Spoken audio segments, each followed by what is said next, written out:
nos projets avec les moyens qui ne vont pas nécessairement liés, qui ne vont pas nécessairement conduire à des pertes humaines de façon à grande échelle. Et cela vraiment va constituer vraiment un effet de ralentissement très énorme. Patrick, je sais que tu as une question, mais on fait appel à Guy Etienne et Franz Mathias de nous retrouver sur le podium. Oui, et juste avant d'arriver avec la question, je rappelle que nous sommes en direct sur les pages suivantes: BRH, Chocarella, Profine, Groupe Croissance, Juno 7, Magic 9, Ticket Magazine, Nouvelliste et Télé20. Donc, si vous êtes sur les réseaux, impossible de nous manquer. Et oui, monsieur Zakaria Zundi, ma question est la suivante. On assimile beaucoup l'intelligence artificielle à perte d'emploi, et surtout que le rythme auquel les emplois sont créés ne sont pas vraiment proportionnels à la quantité de travailleurs qui arrivent sur les marchés du travail. Donc, et comment arriver à concilier ce gap? Est-ce que l'intelligence artificielle va exacerber ce gap ou plutôt va contribuer à créer une certaine proportionnalité entre création d'emplois et demandeurs d'emploi? Et surtout, nous savons que les pays du Sud ne sont pas en reste par rapport aux pays du Nord. Alors, très bonne question, merci. Eh bien, la question est en lien avec le thème même du rapport qui parle de questions de choix. En fait, nous avons l'intelligence artificielle qui est présente et nous sommes, disons, condamnés à vivre avec l'IA. La question, c'est de savoir quel type de politique nous allons mettre en place. Eh bien, s'il s'agit d'une politique qui se base uniquement sur l'augmentation de la productivité, eh bien, étant donné que l'intelligence artificielle est beaucoup plus performante que l'être humain, eh bien, si nous mettons beaucoup plus l'accent sur ces éléments et nous oublions l'aspect humain. C'est pourquoi le lien entre l'IA et le développement humain est très important. Il faut qu'on introduise de l'humanité dans l'intelligence artificielle. C'est pourquoi lorsqu'on développe ces outils, eh bien, pas seulement prendre en compte les ingénieurs, ainsi de suite, mais il faut prendre en compte plusieurs facteurs, même la psychologie, ainsi de suite. Donc, les choix que nous allons opérer au niveau politique va déterminer l'impact que l'intelligence artificielle aura sur nous.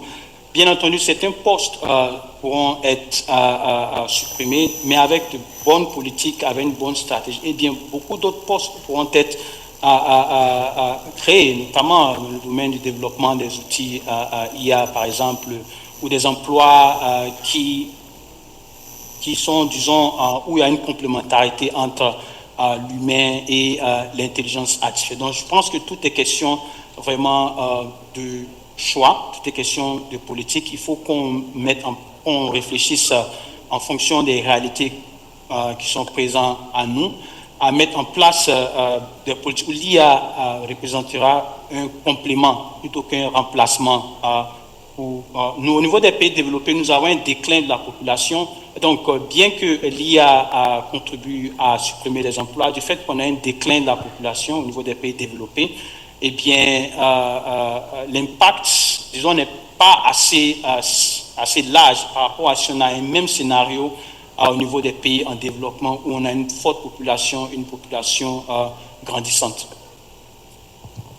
Merci beaucoup, M. Zondi, pour votre temps et surtout pour le rapport qui concerne particulièrement l'IA. Donc, on va réagir maintenant à ce rapport. Nous avons avec nous Guy Etienne, connu comme le loup blanc de l'éducation de qualité, parce que c'est très important. Et on aura également Franz Mathias qui aura à intervenir sur un petit peu l'histoire de l'Infotel. Guy Etienne, économie de complémentarité, innovation, IA, comment peut-on voir ces piliers dans l'économie haïtienne aujourd'hui? Bon, il faudrait commencer par dire comment voit-on ces piliers dans la formation des jeunes pour intervenir dans l'économie haïtienne. c'est important de préparer les jeunes pour répondre à ces besoins de développement, parce que malheureusement, nous avons un système éducatif qui généralement prépare des jeunes en dehors des besoins réels de développement. Et là, nous pensons que l'introduction de la technologie, particulièrement de l'IA, peut servir à préparer ces jeunes pour qu'ils deviennent de vrais acteurs de changement dans la société. On parlait de marché de l'emploi. Est-ce que nous sommes en train de préparer aujourd'hui des jeunes pour entrer dans les entreprises et donner des résultats? Comment la relation entre le marché du travail et le secteur éducatif? Encore une fois, il faudrait réorienter le système éducatif, parce que ce qui arrive, c'est que quand on regarde les grandes entreprises actuellement, et quand ils veulent faire appel à des spécialistes, à des experts, ce sont des experts étrangers, ce sont on importe des cerveaux. Il faudrait donc que, effectivement, nous arrivons à préparer ces jeunes vers l'emploi. Tout à l'heure, M. Michon disait qu'il a visité les jeunes de 8-9 ans qui sont en train de faire la programmation sur l'intelligence artificielle, et à une question qui leur a été posée, qu'est-ce que tu veux devenir demain? Il répond ingénieur informaticien. Là, à l'école, nous les entraînons justement à vivre la disparition de certaines professions, de certains métiers, et l'émergence de nouvelles professions. Donc, il faut les préparer et les orienter très tôt vers un choix de carrière. Et pour nous, la technologie est un support, l'IA est un support, et surtout leur faire comprendre que l'IA ne peut pas les remplacer. L'IA peut les accompagner. Ils doivent pouvoir utiliser l'IA, mais pas permettre à l'IA de les remplacer. Et par exemple, on a eu un débat avec ces jeunes sur cette question justement. Quel est le rôle de l'IA dans l'émergence des nouvelles professions? Est-ce que l'IA peut un jour les remplacer? Il y a un tout petit de 8 ans qui dit non, l'IA ne pourra pas nous remplacer parce que c'est nous qui créons l'IA. Déjà à 8 ans, il dit, c'est nous qui créons l'IA. Et il va plus loin, et il nous dit, quand on regarde par exemple une IA, l'IA peut prendre conscience, mais l'IA n'a pas de conscience. L'IA peut prendre conscience, ça veut dire que si on le programme pour une température, pour réagir à un fait, à un facteur physique, dès que ce facteur atteint ce niveau-là, il va réagir. Donc l'IA prend conscience de ce facteur. Mais face à un enfant en difficulté, l'IA ne peut pas intervenir. Donc l'IA n'a pas de conscience. Et donc c'est ce type de travail que nous devons faire avec les jeunes pour l'émergence des nouvelles professions, pour un développement irréversible d'Haïti. Oui, justement, M. Etienne, pour y parvenir, quels sont les verrous à faire sauter, notamment dans le système éducatif que nous avons actuellement? Premièrement, c'est la formation des responsables d'établissements scolaires. Parce qu'on peut vouloir introduire ces nouvelles technologies dans les écoles, si le responsable d'établissement scolaire n'y croit pas, il sera justement un blocage. Deuxièmement, il faut préparer les enseignants à accepter qu'ils ne savent plus tout, qu'ils ne sont plus des débiteurs de savoir qui viennent donner tout aux enfants.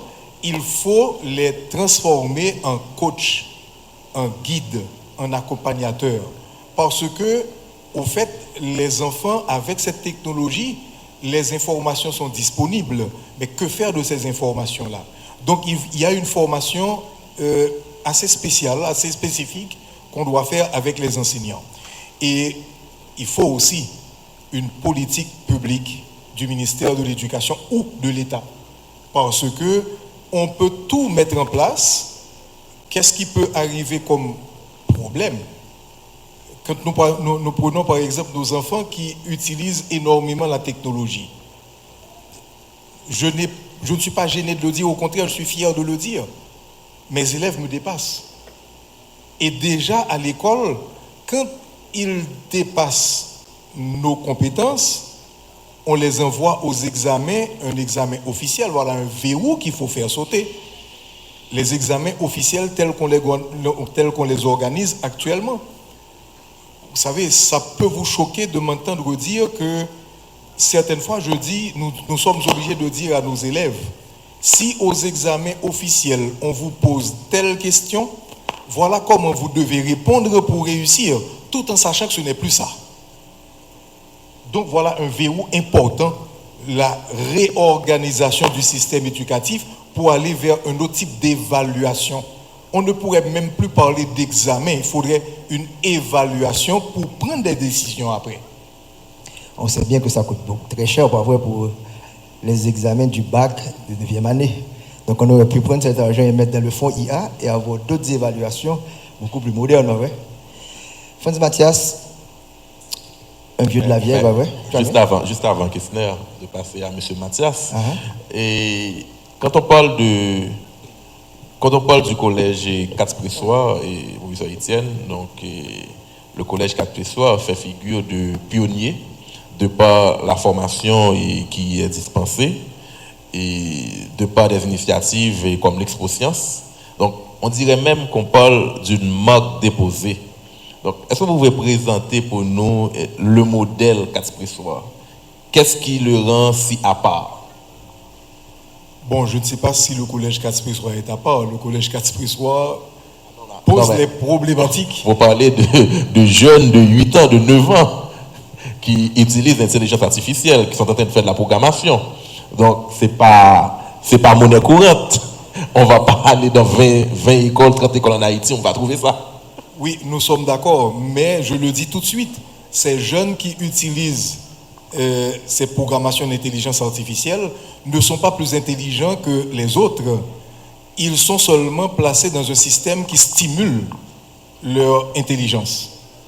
Et donc, au collège 4 Pressoir, ce que nous faisons, nous avons depuis Infotel d'ailleurs.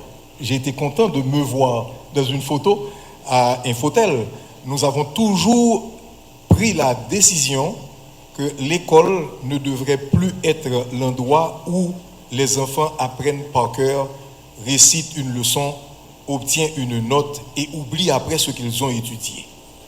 Nous ne voulions plus, nous avons vraiment décidé de nous détacher du principe que les professeurs écrivent les dissertations pour les élèves, qu'ils apprennent par cœur et qu'ils récitent, sans comprendre qu'on est en même temps en train d'écraser la personnalité de l'enfant en lui demandant de réciter l'opinion d'un professeur. Donc, ce que nous avons décidé de faire, c'est de faire du collège 4 Pressoir un moteur de développement et un moteur de développement à partir d'une éducation fonctionnelle, d'une éducation appliquée, d'une éducation qui répond à des besoins. Évidemment, ceci nous a pris énormément de temps parce qu'il fallait préparer les professeurs. Je me rappelle la première année où on a décidé d'organiser l'Expo Science, il y a une trentaine d'années de cela. Il y a des professeurs qui n'y croyaient pas et qui ne voulaient pas. Il fallait les convaincre. Ne pas les renvoyer parce qu'ils avaient des connaissances, ils avaient des compétences, mais il fallait maintenant changer leur attitude en tant qu'enseignants.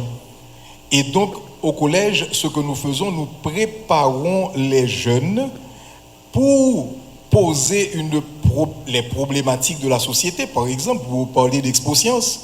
Ce que nous faisons depuis une trentaine d'années, nos élèves n'ont quasiment plus d'examens en sciences expérimentales traditionnelles, type que savez-vous de résoudre telle équation, résoudre tel problème. Non. Dès le début de l'année, nous leur demandons d'identifier une problématique de la société et à travers leur cours d'élaborer des projets présentant des solutions à ces problématiques.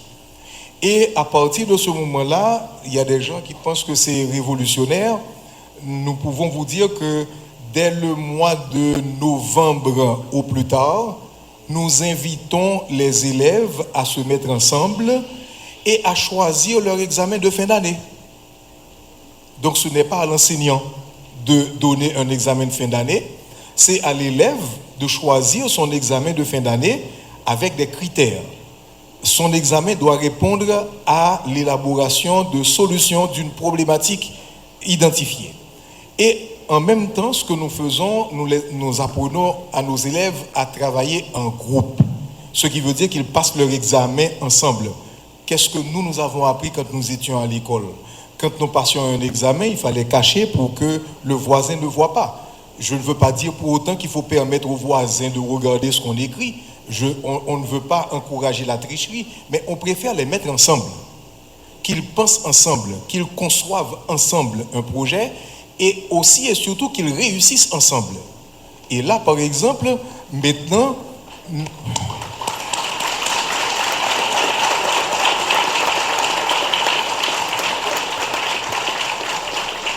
Merci. Nous sommes actuellement en train de vivre une situation, d'ailleurs à la salle Ginger, vous allez les rencontrer. Nous préparons des entrepreneurs qui apprennent à se mettre ensemble pour réussir. Ils ont créé des entreprises. Ils ont créé des entreprises et ils sont au stade maintenant de faire enregistrer leur entreprise au ministère du Commerce, mais comme ils sont mineurs, ils ne peuvent pas le faire. C'est donc leurs parents qui le font. Et ils demandent aux parents de faire un acte notarié pour spécifier que ce sont eux les propriétaires de cette compagnie-là. De telle sorte que dans 10 ans, ils pourront reprendre leur compagnie et devenir de vrais entrepreneurs, des développeurs de projets pour Haïti. Voilà ce que nous faisons au Collège Max Pressoir. C'est un peu à part. C'est très à part. Merci beaucoup, Guy Etienne. On peut reconnaître dans la salle les élèves de Casse Pressoir. Mettez-vous debout. Les jeunes poussent. Voilà. Et donc, parmi eux, il y en a plein qui me dépassent. En informatique, en technologie, ils me dépassent. Merci. Souvent, je leur demande des conseils, par exemple. Dois-je vous dire qu'il n'y a pas exclusivement ici, il y aura des activités dans d'autres salles avec EZI et Casse Pressoir. Allons vite, rapidement, pour qu'on puisse vous libérer pour aller dans les autres salles. On va terminer avec Mathias. Guy a parlé d'aptitude et c'est ce que l'intelligence artificielle va nous apporter. Des aptitudes additionnelles. Donc, cessez d'acheter les aptitudes dans les écoles traditionnelles. On peut les avoir. Mais il a dit les attitudes. C'est ce qu'on ne donne pas dans les écoles traditionnelles. Or, aptitude plus attitude vous permettra d'atteindre l'altitude qui est l'élément le plus important. Franz Mathias, 2 questions, parce qu'on n'a pas beaucoup de temps. On a un parcours commun. Je dois vous dire que j'ai une folie ingénieur. Donc, je fais 3 ans, après ça, je quitte les paroles là. Mais lui, il est ingénieur de son état. Lorsqu'on parle d'intelligence artificielle, on a tendance à croire que c'est en 2022, avec ChatGPT, qu'on a connu l'intelligence artificielle. Guy est un ingénieur également. Hein? Donc, on sait bien que ça date depuis les années 50, l'intelligence artificielle. Mais Franz, lorsqu'on était à l'école de génie, je vois la tête de Patikati également, vous vous rappelez comment on dormait très mal avant un examen de Pascal, de COBOL, qu'on devait programmer pour rappeler tous les if then et tous les 1, 2, 3, 4 qu'il fallait faire. La vie est devenue tellement facile dans les années 90 lorsque user-friendly. Et aujourd'hui, c'est même pas user-friendly, c'est on connaît notre intention et le ChatGPT ou encore tout ce qu'il y a en quelque sorte. Quelle différence que ça fait pour vous après les nuits que vous avez ratées? Je vais solliciter de la part de nos correspondants étrangers d'utiliser une intelligence artificielle parce que je vais m'exprimer en créole. Gain qui fait travail ça pour nous. Il est extrêmement important pour nous parler de l'intelligence artificielle là dans le contexte de développement pays nous et de développement monde qui est dans le pays nous. Il commence par l'éducation. Généralement, les éducation, le premier réflexe, c'est de voir des enfants qui courent avec des pantalons coûtent les petits, pantalons pilons les plus grands, qui allent dans l'école, qui apprennent pour le professeur faire une équipe bagaille. L'éducation, c'est bien plus que ça. C'est l'éducation des responsables aussi. Parce que la politique publique va dépendre de l'équipe qui va prendre des décisions, qui va prendre des effets sur la vie. Nous, il faut que une éducation pour comprendre qui ça peut être pied là. C'est exactement ce que l'intelligence artificielle est. Parce que désormais, elle est partout. Elle est inévitable. Que nous voulons que nous ne pas là. C'est bon pas au cas virer autour de lui, non. Lui, là. La chose la plus intéressante à faire intelligence artificielle, c'est que quelqu'un a posé des questions dans la langue PAO. Il comprend le créole, à l'aise.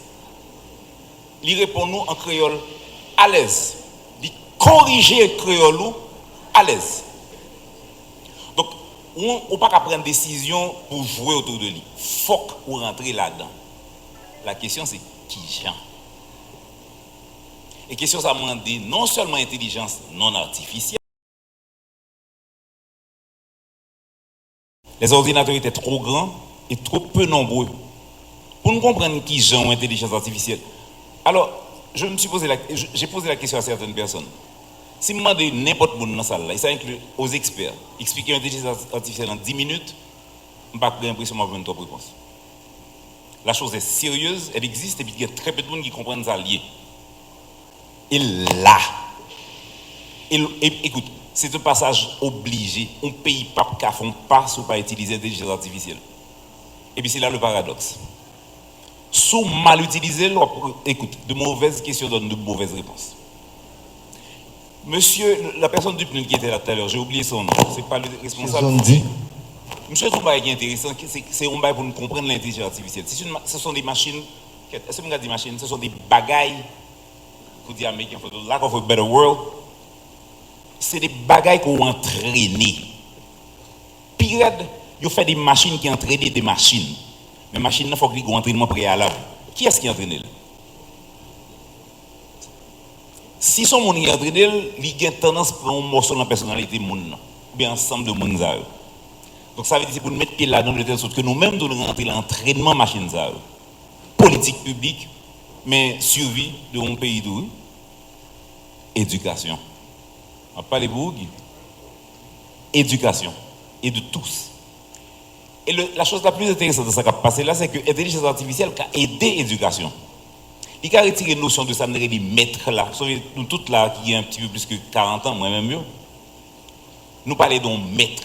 Maître un tel, maître ceci. Cette personne, elle avait la maîtrise de la connaissance. C'est elle qui connaît. Et puis elle parlait pas bouchou, pas grand yon qu'a dit. Et c'est ça qui se dit là, et c'est la chose intéressante. Désormais, il y a pile d'informations qui est disponible. Il faut qu'il y ait un monde qui coach pour le faire comprendre. Et c'est ça qui est intéressant dans l'intelligence artificielle là, il permet tout ça sous demander aux questions en bien.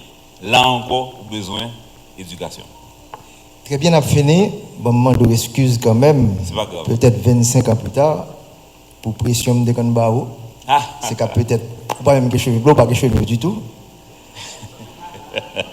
Ça veut dire, nous avons programmé des infotels en province. Si, plusieurs. Côté pas rien comme Internet. Et c'est cette compagnie qui s'appelle Netcom, et pas Natcom, non, Netcom, qui première institution, entreprise qui a mis que dans Jacmel, que dans Okaï, que dans Port-de-Paix, Internet. Donc, on connaît des comptes de pression. Jérémy, Jacmel. Comment tu fais ça? Parce que pas qu'on pose des questions, je juste dit, prochain mois, faire un fauteuil dégagé. Et l'important, je ne fait rappelle ça, mais rappelle ça, c'est pour avoir une perspective de qui j'en ai vivre de manière différente sur 25 et puis pour apprécier. Bon, me dit, moi, ça, bon, 5 minutes, bon, moi, si je vais dire 5 minutes. C'est un moment, et je crois que le monde peut beaucoup plus de détails là-dessus. Côté, il était dit, développement mon pays dépend de quantité de lignes téléphoniques qu'on a là. C'est-à-dire que dans chaque cas, il y a un téléphone, qui quantité de lignes téléphoniques. Donc, il y a des pays comme les pays scandinaves qui sont très avancés, qui ont presque 80 lignes de téléphone par 100 habitants. C'est une grosse affaire. Les États-Unis ont 60, 70, etc. Pas très longtemps, ils ont 20 par 100 habitants, ou même 18. Il y a un monde qui a 25 000 lignes téléphoniques en Haïti. Je ne parle pas de 2000, je ne parle pas longtemps de 1950, 2000. Pas de 25 000 lignes claires qui ont marché. Et nous avons regardé là, ça a passé. Explosion ça. Tout le monde a un téléphone. Pratiquement tout le monde. Il y a dit que pénétration 35%, même pourquoi je me passe son côté en Haïti. Le monde n'est qu'on marche en Haïti. Ou pas au monde avec un téléphone dans la main. Tout le monde a un téléphone. D'après ça, il y a plus de 6 ou 7 millions de téléphones en Haïti. Son population de 12 millions, ça fait 50% de monde qui ont un moyen pour parler avec Internet. Ça, c'est son premier bagage. Deuxièmement, pour me répondre à une question de manière spécifique, ça nous oblige de faire, vu que nous n'avions pas l'infrastructure nécessaire pour démener Internet là, malgré l'époque Internet, c'est un petit fiti en termes de bande passante, pour utiliser des satellites. Il y a qui ont une très bonne maîtrise de qui ont capable un satellite ou mettre de n'importe côté. Un satellite toujours dans l'air, il y a un wall tellement loin que généralement va gagner boucher, tu peux communiquer avec. Il y a peut-être 20 ou 30 ans, satellite qui était c'était des satellites géostationnaires.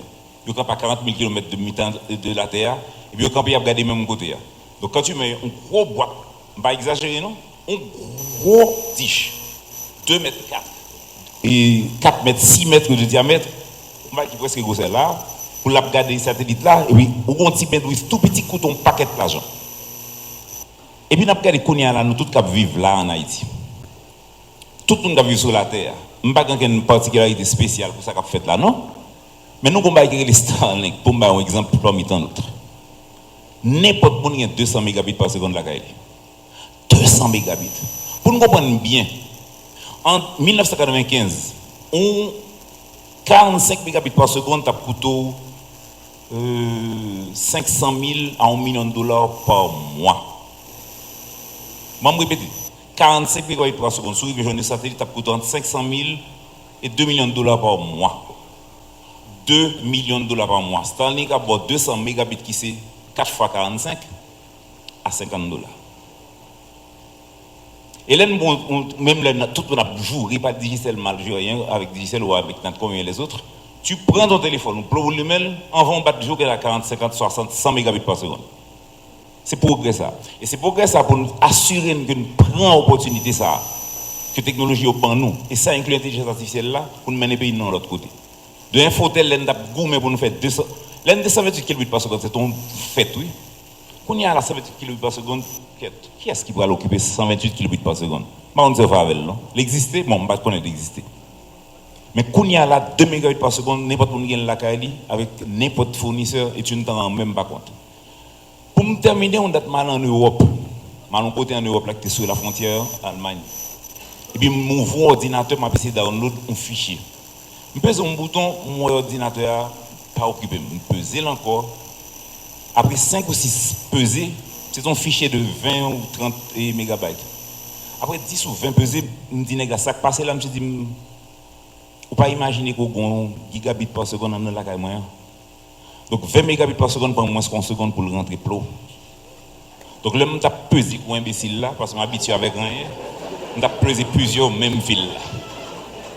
C'est ligne là qu'on a là. Il y a 200 mégabits par seconde en Haïti là. Il y a l'intelligence artificielle qui est disponible pour nous. Éduquer tête nous, éduquer les gens qui sont responsables nous pour nous faire une utilisation sérieuse de lui, pour ne pas courir, monter, courir, descendre avec des héros qui ont pression, mais mettre tête là pour lui pour l'humain, pour well. C'est ça nous vivons là. Prenez cette opportunité au sérieux, comprenez-nous, et m'a répété lui, vous serez surpris. Si vous demandez n'importe qui, ça inclut des experts, c'est l'intelligence artificielle liée, et vous pouvez commencer à virer. Il n'est pas cas, il n'est pas simple. Juste pour m'aller bon petit bail celui que me comprendre que me connais. Yo pas fin trop clair qui j'ai l'esprit de travail mais le travail sur un bagage on qui ba nous gain créer les neurones. C'est bon plein yo. Et yo pas jamais travailler de manière individuelle. On va qu'on neurone qui font bagage. Là par exemple besoin connait qui non monde gagne un neurone qui lui puis l'autre yo commence à checker ça qui passer là. Vite tout le temps. Même peut-être tout le temps pas qu'on idée tout le temps. On demande on simple aller faire des on bail qui les tout. On gros mot veut dire regarder qui activité c'est toi fait. Tomographie on va ça. On avait non bail ça là. On gain neurone humain là, ça détecte l'humain, ça là l'humain. Juste parce qu'on cherche non monde. Ça n'est que fait pour faire bagaille qui l'intelligence artificielle là, yo pour équipe machine, un paquet d'ordinateur. Yo met ensemble pour connecter un petit même genre neurone monde. Et c'est là-bas la vie compliquée. Et c'est là qu'il faut programmer machine ça en genre pour parler une à l'autre. Et c'est là pour apprendre machine ça qui parle pour répondre de manière claire et contextuelle. Et c'est là qu'il y a une opportunité pour nous en Haïti pour tout le monde nous cacher changeant pour faire bagaille ça au marché, on gens qui profite d'Haïti. C'est pour le moment la profiter de l'autre monde. Merci.